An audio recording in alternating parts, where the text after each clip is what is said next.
get rolling on the agenda. Well, welcome to our Calpads network meeting, and we are happy to have you here. A pretty good size group of Calpads administrators and coordinators joining us today, and we will get started by going over the agenda. We're going to do just quick welcome and introductions, and then I'm going to go over the Calpads network purpose. This is definitely a transitional year in terms of the purpose of this meeting and how we're using this meeting.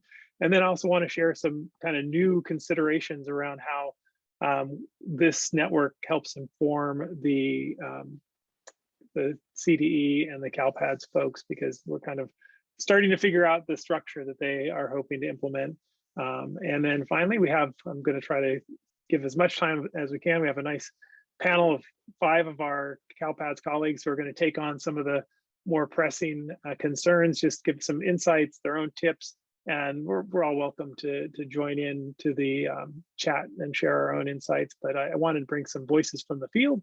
And then finally, we'll go to the separate vendor breakouts, and Jaime has a separate page for the vendor breakouts with the Zoom links. We went back to the old model instead of trying to negotiate all the logistical challenges of doing breakouts within this. We went back to the model where you'll actually leave this Zoom and go to another Zoom for your vendor breakout if your vendor's participating today.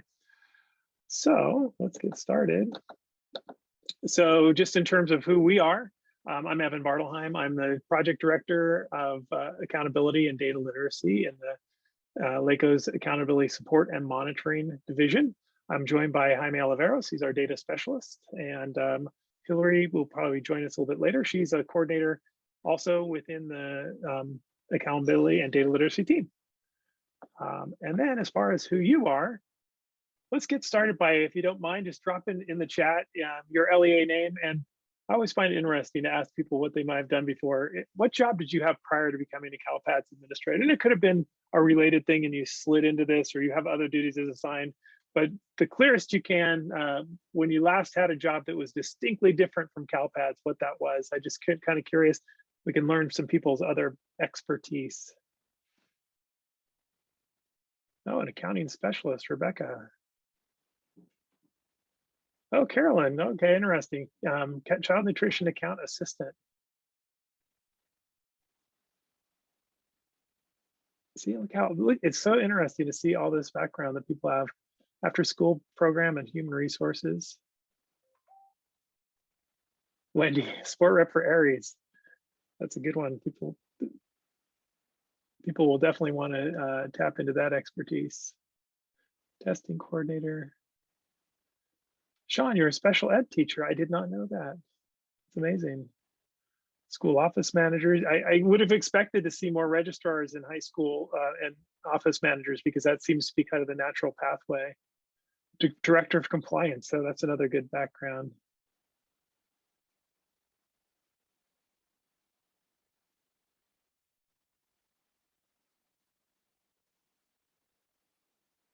Welcome, welcome. What else we got?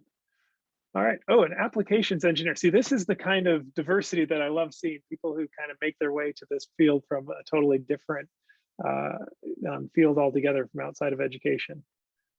All right. Well, thank you. So keep those rolling in, and we're going to move on to the main part of the agenda. Jaime's already dropped in the chat the Canvas page, but we do have a pretty full agenda with lots of resources that are linked in there, a number of resources that you may find helpful for both Fall 2, as well as links to some of the more useful cert error videos from Calpads, the CSIS YouTube channel. So those are all linked there just for your convenience. And anything else that we may end up putting up there, if you drop a helpful link in the chat, if you found something really useful, we can add it after the fact to our resource page. So I want to give you this update on the Calpads network. And first of all, just in terms of the purpose, I think that's kind of always somewhat been defined, but I think it's been evolving. So we definitely wanted to share timely information with you on Calpads issues as they arise. And sometimes things will happen in between the Calpads quarterly meetings and these meetings that we would definitely keep you apprised of. And I have a couple of things that I've dropped into today's presentation that are exactly that, some updates that you may not have heard before. And then we're also going to try to build the understanding of the Calpads impact and reach. So the extent to which, you probably already aware of how many different areas that Calpads touches and just how incredibly critical it's become to have correct, accurate data and has such a huge impact. But most importantly, we want to connect you with one another, because that's really the main benefit of the Calpads network. And I think that in the past, when we had Brandy here doing our 2-hour presentations, I'll be completely transparent with you. It's a little bit intimidating when you lose the expertise of Brandy. It was like she anchored these meetings and you're like, what will the Calpads network be without those presentations? But I'm realizing that this is actually a really great opportunity for us to expand and do more around kind of building the capacity of one another and connecting you with one another, so that when you don't have that question that you feel you can get right through to Calpads or need to take to Calpads, you have someone you can get on the phone with or on a Zoom with from another district, or someone from another charter school, someone with whom you've had a conversation or seen online that you feel is a good, reliable resource. One of the other things we really want to move to do, and we're kind of basing this on what some of our other county colleagues do, is break down those silos by helping identify who in your LEA is going to need to hear Calpads information. So when we get a flash that comes across your, you probably get it as well, but helping you to redirect it to the people who most need to see that flash. So if it's your EL people who need to see it, or if it's your school nutrition people who need to hear about these things, because that's really one of the biggest challenges I think that we face at Calpads, is just not having everybody know what's going on and what the significance is of the data. And I think there are a couple of instances this fall that I saw very specifically with the National School Lunch Program, and school nutrition, who largely has collected that data in the past. If they didn't kind of see where the data was going to create a snag, or the data collection was going to create a snag, then you might have run into challenges collecting all your necessary forms for verifying the National School Lunch Program eligibility. And then finally, we want to get together and do some collective problem solving. That's what you'll see today with our network, our team that we're pulling together, bringing attention to problems early. So I think that one of the things that I discovered, this summer, was we knew things were starting to happen with, particularly with the initial LPAC and challenges that were arising. And it's one of those things where it was this groundswell of information coming in via my email, but I wasn't hearing from Calpads. But certainly it ended up being a real issue, the slowing down, the difficulty obtaining SSIDs. And that's the kind of thing that I think we can be like I think about those earthquake sensors, right? So the extent to which you start running into problems and can share with us and with the network, then we may be able to bring the attention to the Calpads folks. Also then offering solutions and workarounds and sharing best practices and procedures. That's truly where I think this network will benefit, not necessarily from the technical expertise, because there's many places you can get that, but here you can get the expertise of your fellow colleagues around data governance and best practices for collecting data and cleaning things up. And so that's what I'm really hoping we can really focus on with our time here, to be able to ensure that we have the best practices we can. And we know we have a lot of people who are new to this position. It's really, this network is meant to supplement a few things. So obviously the Calpads quarterly regional meetings, Brandy took her 2-hour block and she took it over there, and so that's great. And that makes a lot more sense for the state. But unfortunately, we don't have that direct access to her, that we used to. And I know that they feel a little sense of loss at CDE, that they're trying to figure out, what can we do to kind of tack on some of these breakout sessions? Can we do separate breakouts? And it just wasn't logistically feasible to do separate breakouts like they could in these meetings. So that's why we continue our network meetings. And that'll be a supplement to that. So we can basically unpack things that we learn in those quarterly meetings, talk about them here, anything that really raises questions that we still didn't get resolved during those meetings, or any new information that's come since those meetings. It also supplements the CDE Calpads FAQ page, the Calpads Q&A. I know a lot of you participate in that. We see you there. That's really the best place to get your technical questions answered, more so than here. And then also the CSIS Calpads training page, the CSIS YouTube training channel. And I know we're probably conflicting with the Calpads Fall 2 certification training later today. And sorry about that. We'll get our schedule squared away as we move forward. But definitely we don't want to say that we can answer all the questions because we can't, but we have a slightly different purpose that you can't fulfill in these other places, we think, which is to be able to learn from one another. So that being said, I want to tell you a little bit more about the new changes that I've got to be honest, even though these there have been meetings since I started in this role with the CDE and the county office user group meetings, which the CDE holds with county office Calpads administrators. And for LACOE, myself and Leonid Fradkin are the two representatives from LACOE. He's our LACOE Calpads administrator. The county offices are asked to communicate possible changes and other pertinent information to districts through our local Calpads network. So we get information in these meetings that we then the intent is for us to share it with you. And we're also asked to administer surveys, and you've seen those come out via our email, usually with an attached email or attached presentation from the previous meeting asking for your feedback. And so this is supposed to create this great feedback loop, but I think it's really needs some refinement. And so part of the need for refinement is just a better understanding of what the intent was on the part of the CDE with these meetings. And so now I think I'm finally clued in. Okay, so it's not probably simple enough to send you, here's the PowerPoint from the last county office user group meeting. I want to be able to share that information with you, which is another reason why moving our Calpads network meetings made sense, because now they'll follow these COE user group updates. And so your feedback via the surveys actually helps inform a lot of things, including what the CDE can address during their Calpads quarterly meetings. So they really want your feedback. And so we will definitely strive to make you well-informed so you can make knowledgeable answers within the survey. But also anything you send us that is of relevance to the conversation we can forward. So these user group meetings, we just had one last week. They provide the CD's Calpad staff and the CSIS folks an opportunity to discuss the system design functionality changes with county office representatives. We're invited to evaluate new proposals, give feedback. There are some specific LEAs who are also involved in those meetings. It's kind of a steering committee, I guess you could say. And then we're asked to share these items with districts. I have an example of some of the meeting stuff that we'll share in just a minute.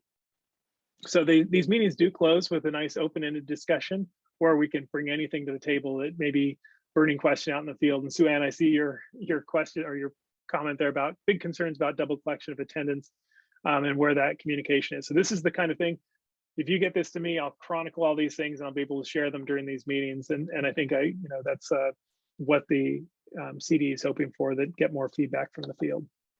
And so be on the lookout then for these Calpads feedback surveys. They're coming, they'll be coming out probably in the next week or so from Brandy will send them out and then we'll forward them to you. And so you definitely want to fill those out and give your voice to the thoughts. And also the LACOE Calpads network is the mechanism for which we can discuss new proposals. So you'll hear some today. You can drop in the chat any feedback. And then any of the feedback we retain verbally will be shared. And then finally, just know that we're your voice in the room. So we do have representation on this Calpads committee. So here's a little visual of what it might look like. So new idea comes forward from the Calpads folks around design. They'll share with the county office user group. We'll share it out to the districts, both via email and in these meetings. And you can provide your feedback through these meetings and through the surveys. And we'll share any concerns, ideas, or concerns that come up with the Calpad CD staff. And then the CD will hold their regional meetings, and there we go again. So big cycle of feedback. So hopefully that will help get the word across and to CDE so they're aware of problems before they get there. So here's a little sample from, and you have been responsive to the surveys that we've sent out in the past. So this is back from September. An example. So, we had the most survey responses of any LEA in the state, which is great, 16.8%. However, and this is no fault of ours, right? But, we've got these a little county here called Siskiyou County up in Northern California. And they have 26 districts, 2 charters. They serve about 6,000 students. And they had only 3 fewer responses than we did. So, this is kind of the tail wagging the dog, right? So, I mean, partly that I'm guessing is the fact that the county office person is probably runs into her Calpads LEA administrators in the supermarket because it's such a small place. and says, hey, did you fill out that survey, and put a little guilt on them.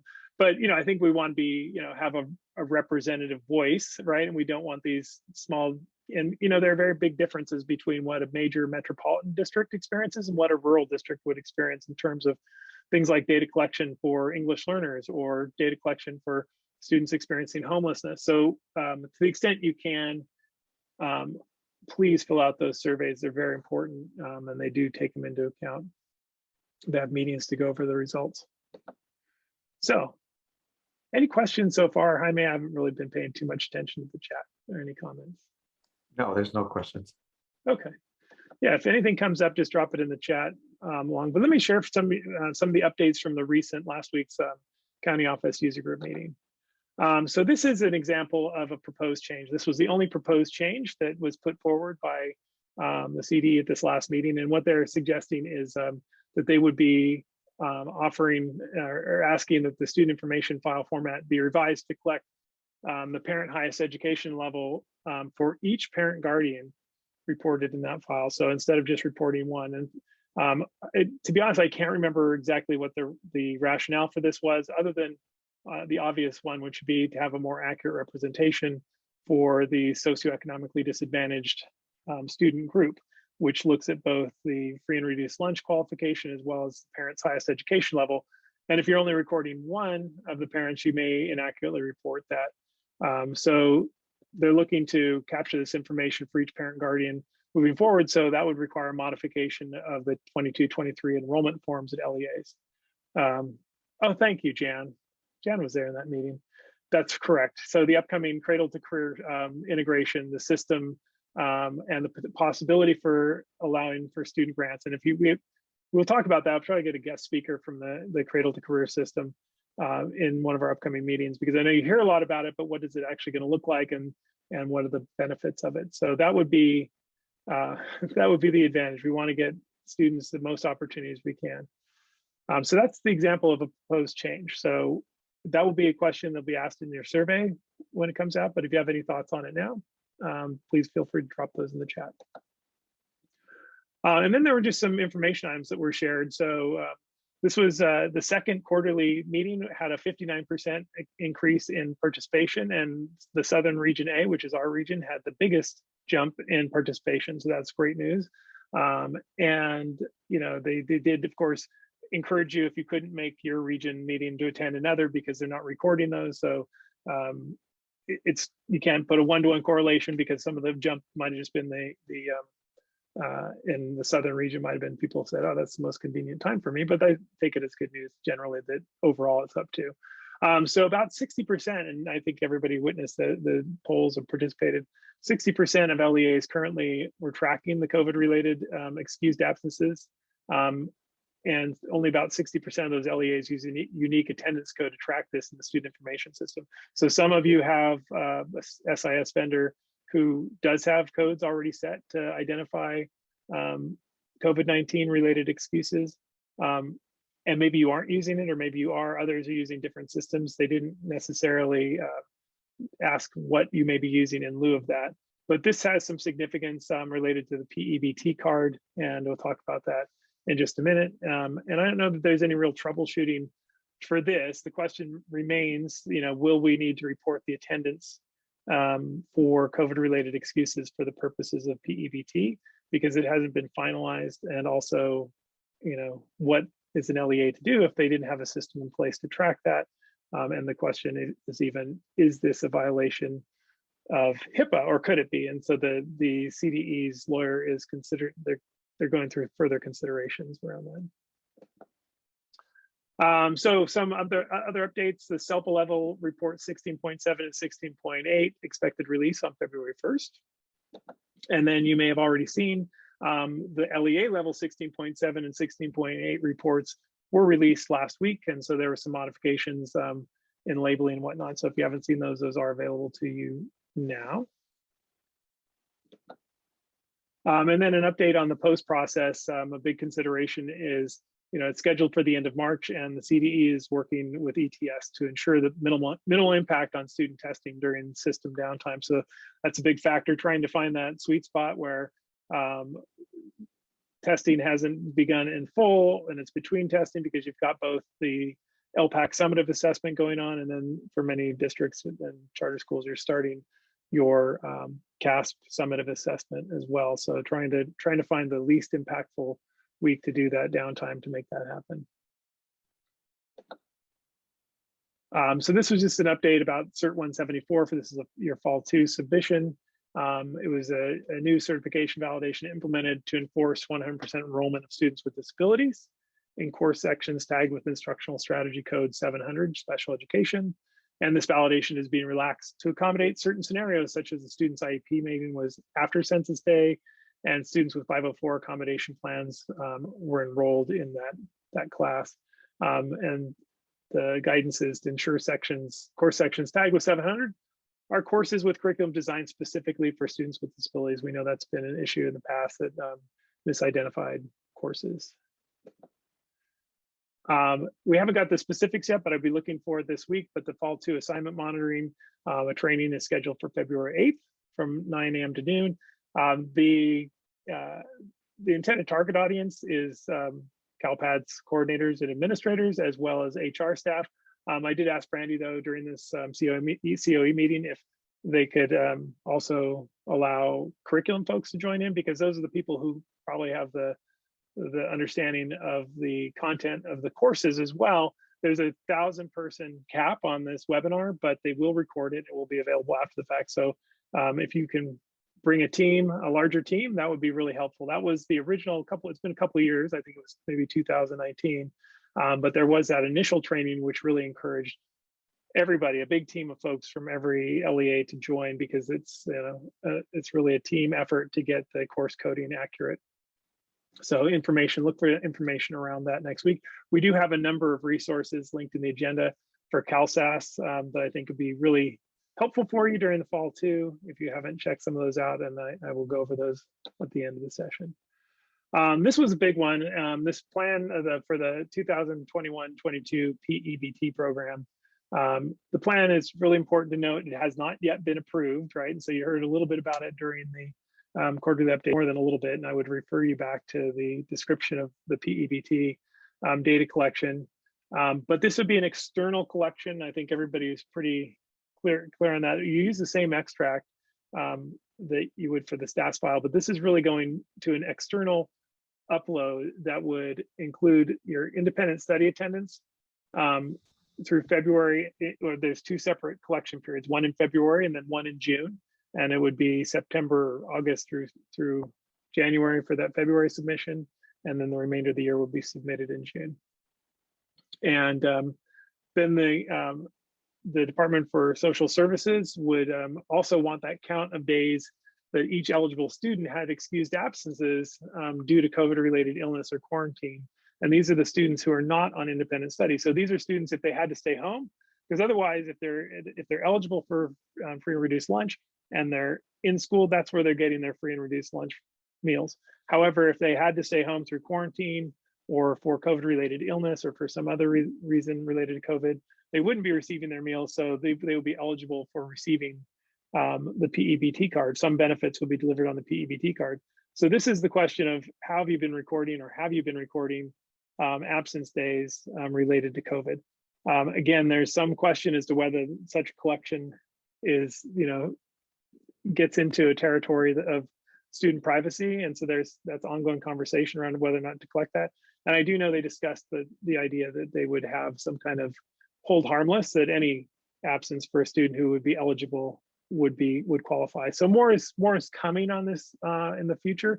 And when they finalize the plan, I'm sure you'll hear a lot more. But I did want to share this, and those of you, I think it's been a couple of weeks, but Brandy had said, I just have this vision of this diagram in my head, if I could just get it down on paper, right? And so she did, and so this is the result. And so if you follow this flow chart, you can just tell who would be eligible, right? And so the students who are on independent study are automatically going to be eligible, right? So that's kind of the easy one. It's the students who were out of school for COVID-related absence or illness that it gets a little trickier. And if you could follow this, from one end to the other, who is eligible? one of the challenges I think faced is that if a district set up a school just for their independent study and they didn't designate that as a national school lunch program eligible school, unfortunately, none of the students attending that school would be eligible for the PEBT card because the student has to be attending a school, an LEA that participates in the national school lunch program. So these are some of the variations. So hopefully this diagram will help you figure out who would be eligible. Again, the question as to who would be, how you would track that attendance. And if you need to, my recommendation, I did ask Brandy, should they start tracking it now if they haven't been tracking attendance, or should they figure out a means of tracking it? And the guidance from the CDE is this is a locally determined issue and consult with your own privacy attorneys, because it is a question of, does asking a student if their absence is COVID related veer into the student privacy concerns area.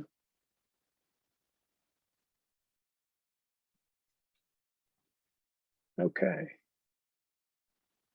I don't see any questions per se other than Sue Ann, and I don't have an answer to that, but we'll forward that. When will the change on the race collection for Asian to the federal guidelines change? But I will table that and get it moved forward. And depending on the amount of questions we come across, one of the things we do in our DAN group is send out a follow-up FAQ if any of the questions we're not able to answer during the meeting, and make sure that that gets sent out to everybody in the network. So I have asked some people, and we have some time here to ask some questions of these people. So I've assembled a team, and if my colleagues don't mind just unmuting themselves, and I'll just do quick introductions. We sent out a survey last week, and I did ask if you'd be willing to participate. And if you are, this is just, we outreached to people who we've had lots of opportunities in the past to discuss and ask questions of them, and we just wanted to tap them the first time. However, I just wanted to say, if you're willing to share in the future, if you have best practices or you're willing to field questions, please send a DM in the chat to Jaime, and so he can put you on our list of, we want to have a lot of resource available. But with us today, we've got Wendy Rapp from Lowell Joint School District, Rebecca Morales from Lancaster School District, Sean Walker joined us from Santa Monica Malibu USD, Terry Smith from Burbank Unified School District, and Betsy Mayton from Valley Charter School. So we've got a good representation of elementary school districts, unified school districts, and charter schools to answer some questions. And I'm just going to kind of guide some questions based on feedback we got from the survey and just kind of open it up for some insight. So this one question went out as a fairly small sample response size, but we could see in terms of which of the following Fall 1 elements presented the greatest challenges or greater challenges than expected.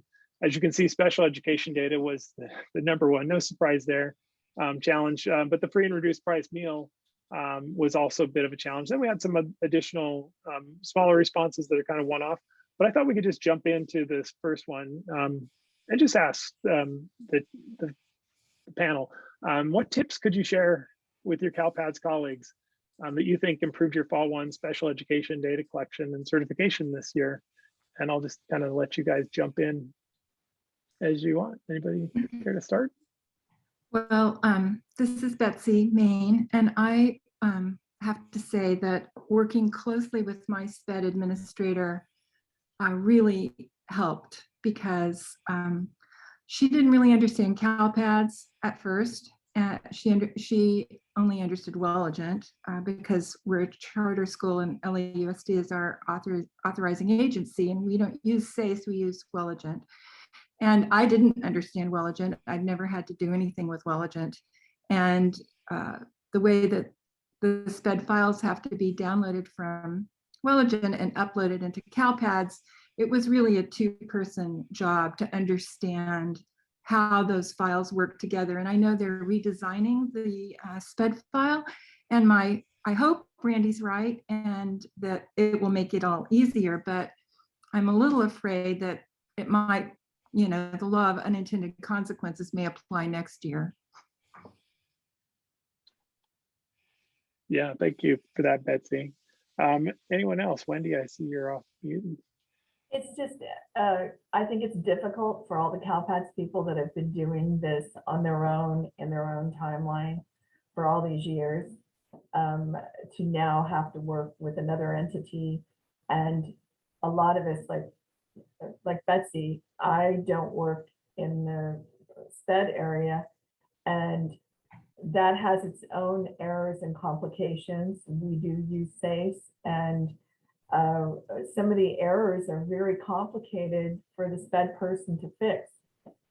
We thought we were all clear, we were ready to certify, and one little error is causing us issues, which are what's actually being caused by another district. So that adds in another factor, and I know we're not the only ones that are dealing with this. And it's frustrating to say the least, you know. So this morning, she thought she had cleared the error, and this morning, you know, I walk in and she's like, nope, you know, whatever they told me to do to clear it, didn't clear it. So now we're, you know, and Calpads this time of year, between people putting their initial fall 2 data in and trying to certify for fall 1, it's slower than slow can be. And so it's frustrating, you know. I mean, we're all trying to work as a team, but sometimes the right hand doesn't know what the left hand's doing. Yeah, my recommendation for dealing with Calpads slowdowns is to set your own schedule and have it be at least a week before the actual Calpads deadline, and make sure that you do your submissions after hours or on weekends, because the big school districts, once they come to work and start uploading, you know, it's just hopeless for me. So I do work on the weekends and and before school and after school, and that's how I got around the slowdowns this year pretty well. Which Yeah, I can say the same thing for Burbank Unified too, that we run into the same thing with the slowdowns and the weekend work and the after hours work. We're doing the same thing. I think we all are. Yeah, it's actually fine with me to do that because, you know, I get some time off during the day. Well, it's faster on the weekends and after hours, that's for sure. And I think every district's different as to what they allow their employees to do, or I should say what they pay their employees to do. So that's frustrating. I've actually tried to propose that they let me change my hours during this period to like a, you know, second shift and come in the afternoon and stay late. I mean, this way they're not paying me overtime, and the work's going to get done. They don't. And I mean, I'm giving them an out, you know. Otherwise, I do ask for overtime when it's absolutely necessary. But what originally helped our SPED department, I kind of did exactly what Betsy described. I did virtual trainings where we worked the data together, and I pretty much got my hands dirty with her SACE, and she didn't so much with Calpads. It was more like a reluctance, you know. She was just it was way foreign for her. I mean, database just isn't anything that was her language. So that's the most difficult part. And even after spending the first year and half of the second year doing this as a refresher, I was told, okay, at some point you have to stop hand holding. And once I did that, we were back to the same thing where the errors weren't getting cleared. And I could see just by watching the view submission that they were doing the insanity thing, just doing the same thing over and over, expecting different results, sending up the same exact file, one kid at a time. And I'm not saying that, you know, this is any of their fault, because now that I got my hands dirty, I can actually see how long it takes to fix one error. It can be 2 to 3 hours that you're working with it. So I don't know what other systems are like, but SACE is very unbearable, and the way that it processes things, it does it repeatedly, like over and over and over. So say she has 700 records and it needs to send up that file. She'll have to keep sending up those 700 records until all the records pass. So that is bogging down our Calpad system resources, because if you watch how many times she does this, this is what is just killing us ever since they added SPED. This is why we have to work, you know, during lunch, after hours, before hours, weekends. We had to do it before too, but it's way worse now. But it does help to learn each other's language, learn what SPED needs from them, how to even do a workaround and find shortcuts, which is what I did. But when I showed her how to do that, again, it wasn't her language, and she was struggling to do what I was telling her to do on how to, no, this is how you do it. Bypass SACE, because SACE is going to take you forever. Do this instead. And it's just not happening. So even the director is helping out too. And I think we're at 17 errors. And I said, you know what, I'm not trying to be negative, but I don't see us certifying in time. Those 17 errors, they're doing like one a day. How are we going to do it? 1 to 2 at the most a day. So yeah, definitely work with them, teach them, reach out to them. And, you know, I'm here. If you need help, just ask. And sometimes it's more of like, no, we got this, you know. It's like, but you don't. I see that you don't.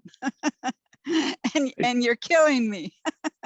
Thanks, Rebecca. Sean, I see you've added your comments there. I'm interested too, since you have a special education background. If you, particularly for the training that everyone's talking about, does that give you any advantage in understanding the SPED side of things?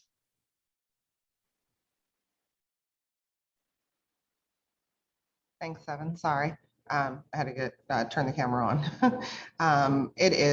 The SPED side is very tricky. Coming from that side, coming from a teacher writing IEPs, coming from a SELPA submitting it, coming from CaseMIS. I was in SPED when it was CaseMIS before it converted to Calpads. I was part of the Calpads testing while we were integrating Calpads, the SPED component into Calpads. It is very tricky.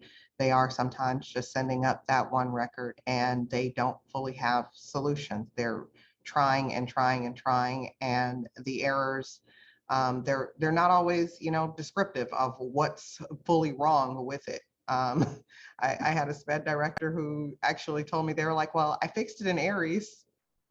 And I was like, great, you fixed it in the SIS system, but our SIS system, I'm not picking up SPED errors in our SIS system or SPED files in our SIS system and reporting them to Calpads. So you have to understand how to fix it in SACE. And I mean, a lot of the times the error is fairly simple and fairly common, but it's just detecting where it is in it. And since I do have that knowledge, to me, it's a little bit easier to find, but I often feel as if then sometimes, Rebecca, like you said, you know, you're often doing double the work. And so you have to know how to set that boundary and delegate what needs to be done there. And all you can do is, you know, provide your expertise, your knowledge, if they're willing to, you know, listen and you have that great working relationship, go for it. But if not, again, you provide it, and it's still, you have to allow people to own their work, and not take on that burden, because if so, yes, you will be extremely stressed out. And ultimately it's going to be our district, it forced us to be able to have team meetings. We actually have one right after this meeting. That's where I'm headed off to virtually. So it forced us all to be able to sit down, and a lot of the items that CDE refers us back to, they're actually old. You know, RACI, it's old, but it's still very valid.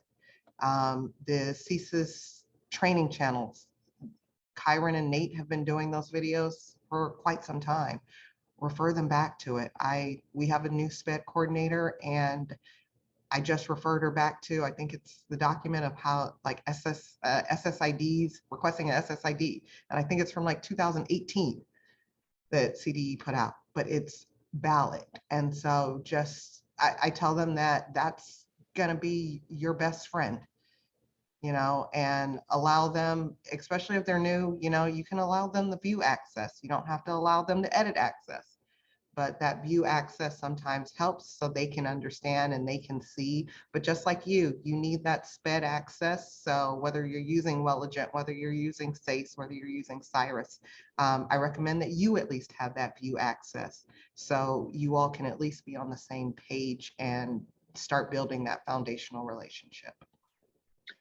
Thanks for that, Sean. And yeah, I agree. When I was actually at Santa Monica Malibu, getting access to SACE was a real game changer, because you're trying to describe how to fix something without being able to see it. Makes a big difference when you can finally gain access. I also want to note, and thank you those of you who are adding to the chat, because this is really kind of what we'd hoped would happen. I saw earlier Carla added that our Calpads administrator, special ed coordinator in charge of SACE, and I meet every week for an hour to go through the errors and brainstorm. Sometimes we reach out to our SELPA to get information on how to clear up some of these errors. We've been able to certify 1 to 2 weeks before the deadline. So it sounds like that's kind of the extent to which, and Sean's just saying she's going off to one of those meetings as well, getting everybody at the table. I'm hearing that. I also see, Sean, you've been recruited to do a training for LACOE with, but we will actually, I think we can pull together some of these resources, like the YouTube videos, like you say, they're still really relevant, and if they're all in one place to help, as a patchwork to get through to next year to get people up to speed.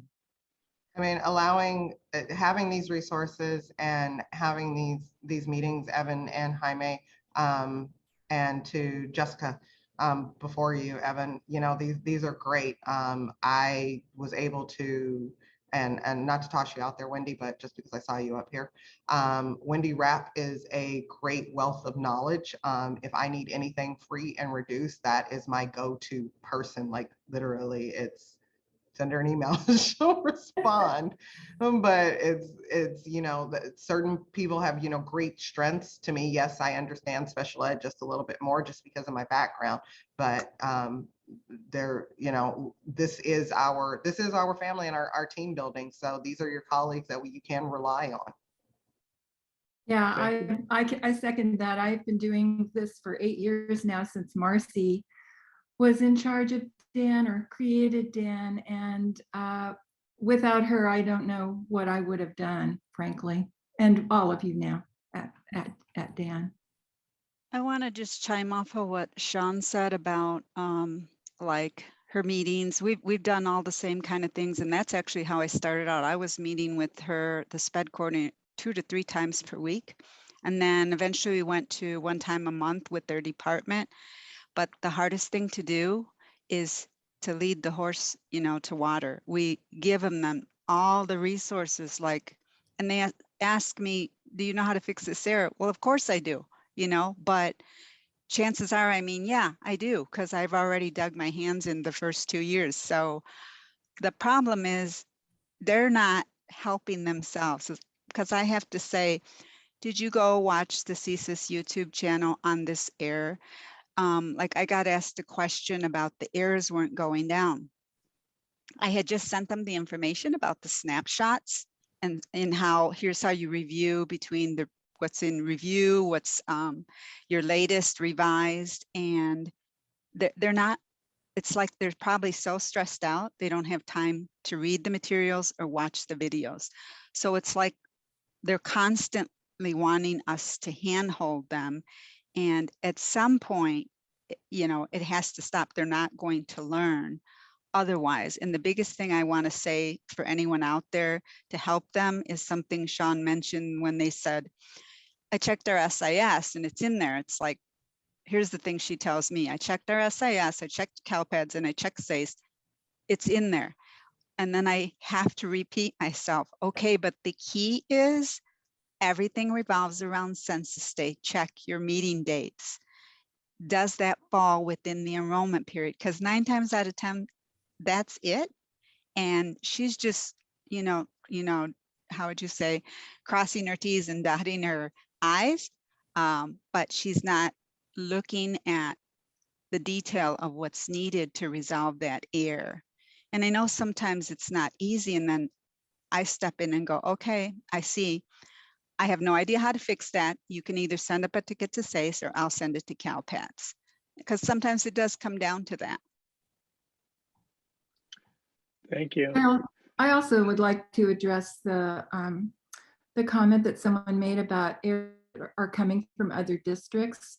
And I think it's really important for us all to support each other. When you get an email from another district that says, we're getting an error because you didn't exit your, a kid who exited from special ed wasn't exited properly, and now they're enrolled in our school, and you're not getting an error in Calpads for this child, but they are. I think it's really important for everybody to pull together with and work on those too, even though they're sort of complicated, because you have to go back and make sure that the kid is properly exited, and then you have to re-upload the file, even though it's not causing you an error, just to help other people. I had a couple of those this year.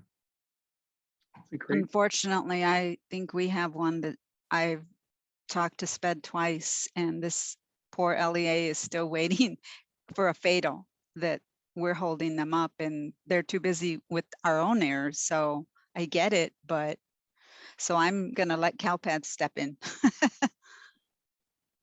Got to have the referee. I want to move on because in the interest of time, we do have our vendor breakouts too. We want to get to just a few minutes. I have a couple other questions, but if you could do me a favor, one of the things and my colleagues in Riverside County have a wonderful SELPA that contributes to the conversation. Granted, they have a little bit different structure. We have so many SELPAs here, but if you don't mind, if you think your SELPA is a really good resource, I'd love to have someone from a SELPA talk data. If you think your SELPA is particularly helpful in that regard, and you have a good relationship, if you wouldn't mind sending me a DM in the chat, somebody I could reach out to, I would be happy to do that. So we have that resource for future meetings, because I think it's helpful to hear the SELPA perspective too on kind of errors they're seeing. But I wanted to throw over to this one. This was another one that came up. To what degree did changes in the National School Lunch Program this year, particularly the free meals for all, which is going to be a policy moving forward, affect your LEA's ability to collect the verification forms for free and reduced price meal eligibility? And it sounds like Wendy's the go-to person for this, so I'd like to throw it over to you first. You always get nervous when all of a sudden you're singled out as the go-to person, but everybody has their own systems. I was brought in, let's see, 7 to 8 years ago now to a very, very, very large school district as an independent contractor because they had failed their free and reduced audits 2 years in a row. And I was the savior, so to say. It was like, okay, we need to pass this or we're going to be in trouble with the state. And I said, oh, you'll pass it, but you got to do it my way. And basically, I pretty much have a system where, I empty out the free and reduced table, and I work hand in hand with my food services program and how it used to work. Of course, last year was a lot different too. It seems like the last 3 years have been really rough for us.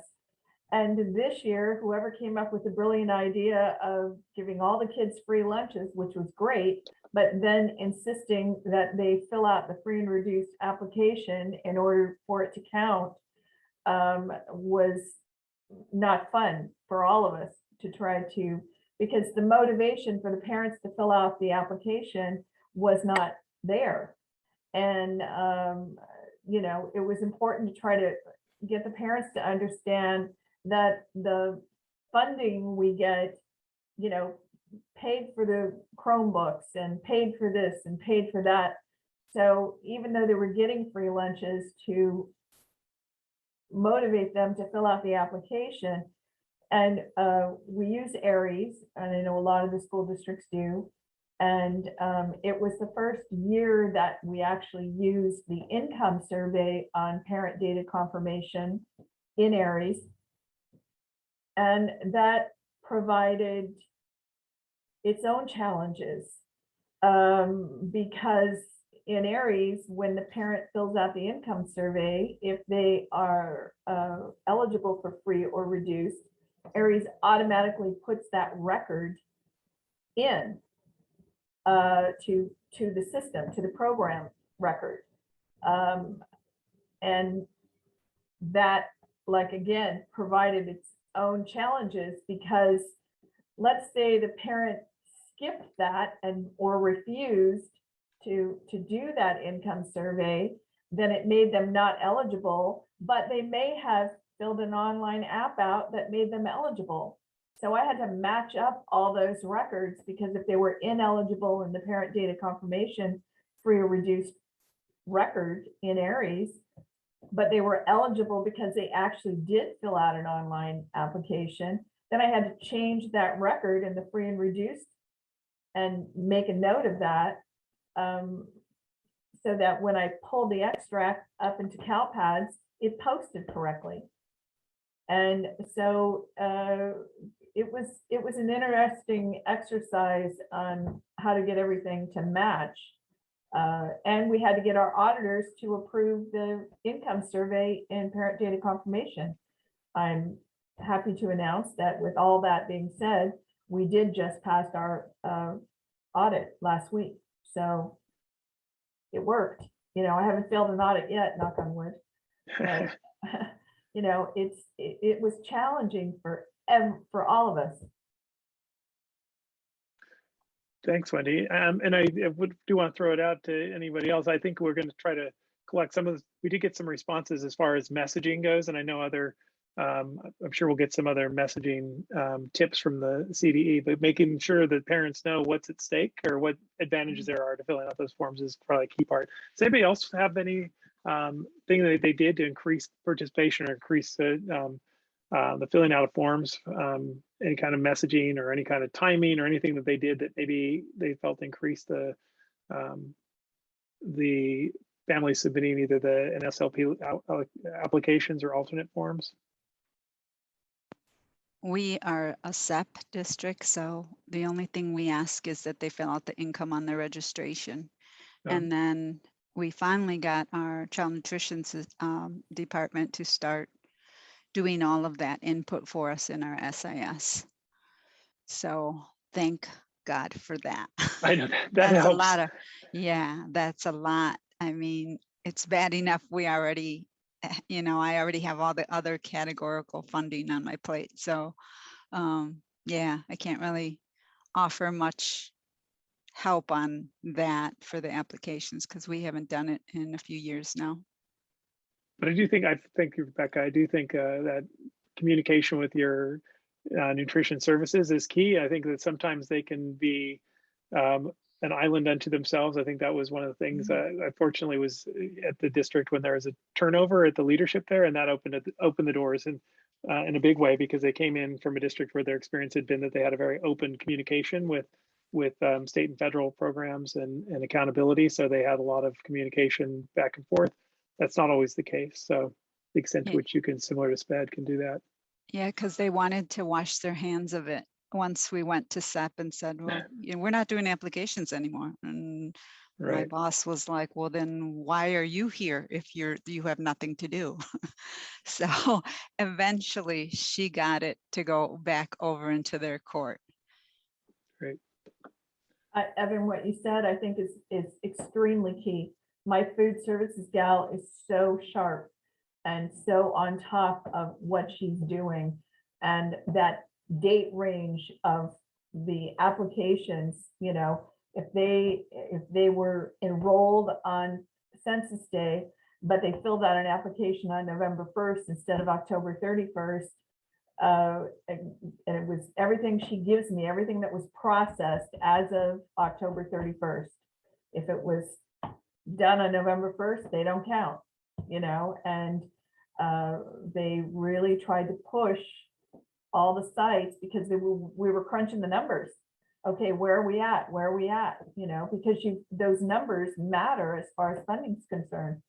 And, you know, if we had a school that we looked at the percentages and that school was not, you know, in the range it should have been, you know, then that principal was sending out notifications to the parents, you know, and trying to push to get them to do the online applications. And that really helped. That and the parent data confirmation income survey, we upped our numbers this year by a very large percentage. So, you know, it was worth it. I see Claudia asked a question that maybe Wendy or Rebecca can answer. Using the SIS to collect the alt income, how do you collect the parent signature? And I remember last year for SEP schools that you didn't need the signature, electronic Yeah. signature, right? We had to clear that, Claudia, we had to clear it with our auditors. And that was a little tricky because this was the first year we didn't require a wet signature on parent data confirmation. Other districts have done it for a long time, not requiring a signature, but we had to make sure that our auditors, number one, we're going to accept the income survey, and we had to explain it. And our auditors wanted a notification from Aries to show what they used for the calculations that their system did. And so Aries had to send me, and they used the current chart, income eligibility chart from the state of California, but we had to have Aries email it to us, and then I had to send it to the auditors so that they could verify that the system was using that income eligibility chart. And they clarified that because the parents have a IP address, we can identify, et cetera, that we could do that without a wet signature. But every district's different. So our auditors passed it. And I know several other districts that auditors passed. I haven't heard anybody that isn't accepting the data. I think that is the exact same thing that we had to do too. Same thing as Wendy, I remember that, but our assistant soup for our IT department took it over, and then the guy who oversees the registration system, because I used to do it when it was a different system, and then he took it over when we switched. And so I believe that yeah, it had to go through our auditors. They had to approve it. Free and reduce is one of the key things in Fall 1. And if you don't get it right, it can cause you some big problems. Yeah, and I think the implications too. I mean, the LCFF funding is such a big part of it, but also then your Title I schools. It doesn't affect your Title I allocation, but it can affect your school, how you distribute the Title I funds to your school. So you want to make sure that that's accurate. And things do change, and you have schools that may fall under a 40% threshold for school wide. So you want to have the most accurate. Claudia asks, so Wendy, if you could share a sample of the survey. I'm not sure if you're using the alternate income verification forms, if that was the reference there, or if you had a separate survey. Yeah, you could send that to me, we could share it out. Yeah, I can do that. I mean, it was basically the canned version in Aries. I know that Ocean View School District, because our assistant superintendent in business services, she had extensive conversations with Ocean View, and Ocean View had done Excel spreadsheets with really detailed income information on it. And they attached the Excel spreadsheet to their parent data confirmation in Aries. I used basically the canned version that was in Aries because we had never done it before. And but yeah, I'd be glad to send it to Evan, and I don't know what other information systems use, but Aries was already set up that way, and it had basically a range, and the parents went in and just chose which range their income was in the parent data confirmation questionnaire. But I'll be glad to send it to Evan, and then Evan can send it out. Okay, so final question, because I know we want to get to our vendor breakouts here, but we did find that a good chunk, not that you have any control over this, but 50% of the respondents said that they felt the quality of their data was affected by turnover and or substantial absenteeism at school sites this year. And I'm just wondering if anybody had any strategies or thoughts on addressing the challenges faced by turnover, vacancies, absences, the impact it's had on your data quality and your collection process. I would say for us, it's been SPED because I tried to, Martha had sent out an email, I think to everyone. And it was concerning, where we stand. And I tried to tell her, I can't lock anything in if we still have fatal errors, because I need to have like a standing version of the reports that district departments are going to sign off on. So for me, yeah, we had a lot of people out, and that's always a problem for us when either people are out or they just, it's kind of like a hand-holding thing with them too, to get them to do everything they need to do so that we can send up the data, like putting in their language instruction program records or enrolling their students into ELD classes, everything in a timely manner. So it's not so much for me, people being absent, it's that they're not doing what they're supposed to be doing so that we can get to the next step. And I just chose just a date, and I just grabbed the reports on that date, and I said, you know what, I'm going with this date. I'm downloading those reports. I know they're not locked anywhere, and we're going to certify these reports based on dirty data. But I said, well, how long do I wait before I reconcile data? It just keeps changing and I can't lock them in. So for me, it hasn't been that so much. It's just been the struggle of getting the data in there in a timely manner. Like you said, LCFF is based on lunch data. Well, until child nutrition gets the lunch data in our SIS, I can't send it up.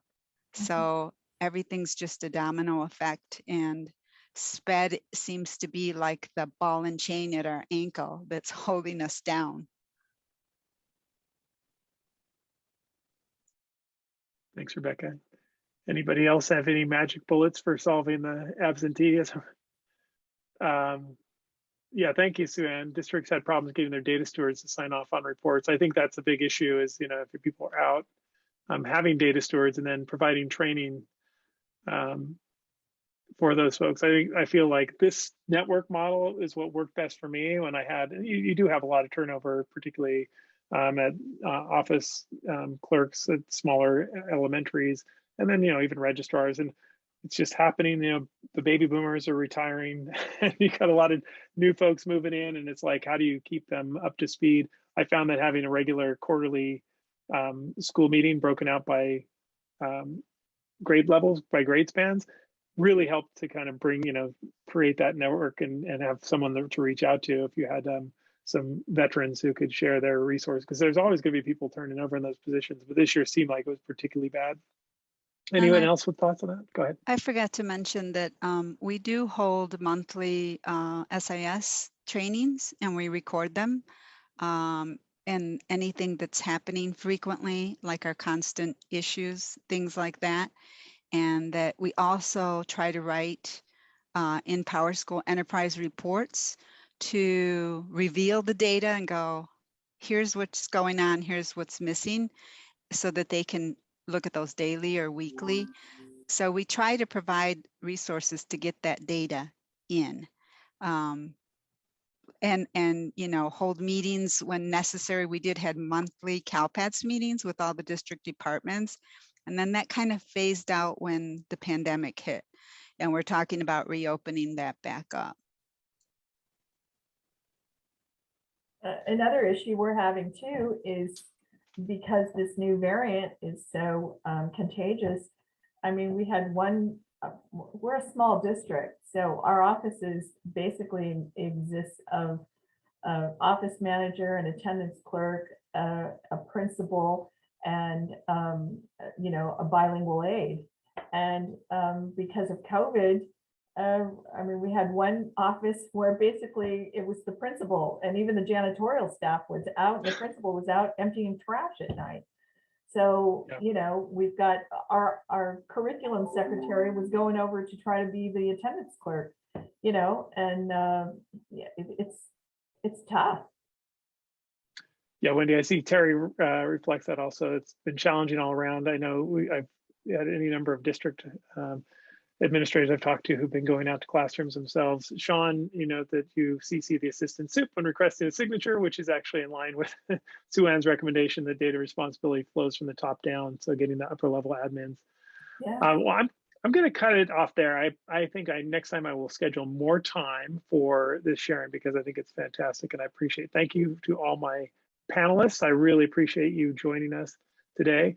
Jaime is going to drop into the chat the links to the SIS vendor breakout session. So we have Aries, Infinite Campus, Power School, and Synergy joining us. If your vendor is not there, I apologize. We've tried, and we always try to get them on board to join us for these things. I did have a couple slides related to additional resources. Highly recommend the slide that they went over, the CalSAS exception information. There's some great resources here, including the CTC assignment monitoring and the assignment training modules from the CTC. So definitely check those out. Also, we dropped in the agenda, the Fall 2 summary report with certification summary. And then finally, this is something I'll also try to direct your way when I come across it from another county office. Fresno County some superintendent's office shared this wonderful timeline earlier this year, and we've pushed it out on the agenda. But it's a great little tool that may be helpful for you and your role. And it's something, if we have anything that you have like that you like to share internally with the LACOE Calpads network, I encourage you to share it with me and we'll put it up somewhere.